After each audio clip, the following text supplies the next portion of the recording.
और सर्विस से भी रिजाइन दे दिया। अब आप लोग सोच रहे होंगे अगर इससे जैसा पागल नेता कहां मिलेगा। आज गांव में कोई सदस्य प्रधानी छोड़ने को तैयार नहीं है,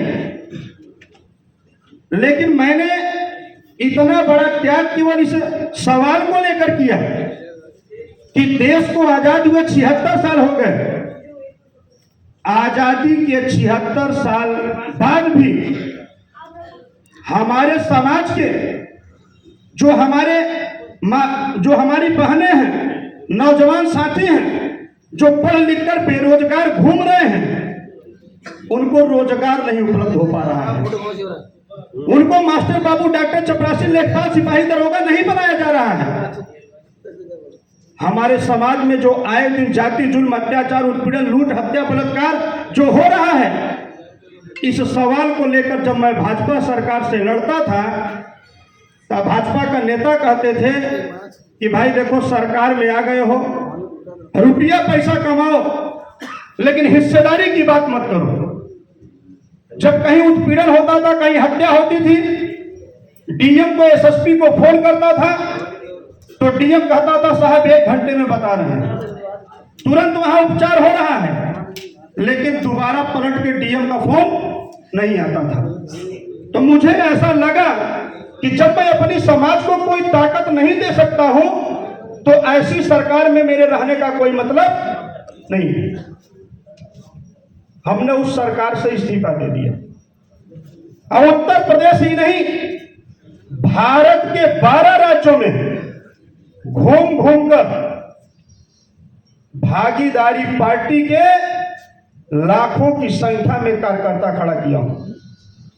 और उत्तर प्रदेश में त्रिस्तरीय पंचायत चुनाव हुआ, 300 प्रधान बीडीसी बनाया, 6 जिला पंचायत बनाया, 2019 का लोकसभा चुनाव हुआ, 11 सीटों पर हमारी तीसरी पोजीशन थी। अभी हमारे यहां बाई इलेक्शन हुआ था, बाई इलेक्शन में हमारी तीसरी पोजीशन रही। हमारी लड़ाई केवल व्यवस्था परिवर्तन के खिलाफ है। हमारे समाज में जो आजादी के 76 साल से हम लोग सामाजिक, आर्थिक, शैक्षणिक, सांस्कृतिक और राजनीतिक क्षेत्र से जो पिछड़ गए हैं, बाबा साहब B.R. अम्बेडकर जी कहा करते थे कि political is the master of की। राजनीति वह मास्टर चाबी होती है जिससे नाला, पुड़िया, खड़ खड़ंजा, बिजली, पानी, सड़क, चक्रों, नौकरी, ट्रांसफर, पोस्टिंग, सारी चीजों की पूर्ति अगर होती है तो सत्ता से होती है। हम वही नहीं है।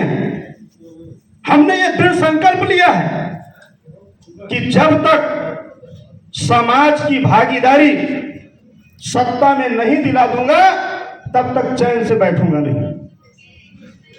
हमारी लड़ाई केवल इतना है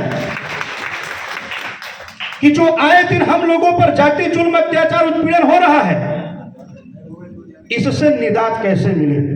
मुझे एक बात याद आती है माननीय मुलायम सिंह यादव जी की।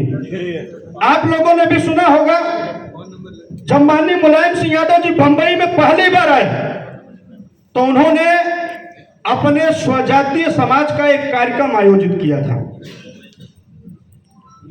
और उस कार्यक्रम में जो छोटे बड़े उद्यमी, इकोनॉमिकल जो लोग थे बंबई के, वो लोग एकजुट हुए थे जैसे आज आप लोग यहां एकजुट हुए हैं।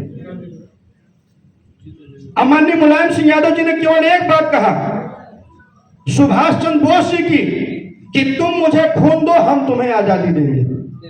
उनके कहने का मतलब था, खून देने का मतलब यह था कि हमारे स्वजाति साथी हैं, अगर वो हमको आर्थिक रूप से मजबूत करते हैं तो हम तुम्हें सत्ता के उस गलियारे में ले जाकर खड़ा करेंगे जहां से तुम देश की बागडोर चलाओगे।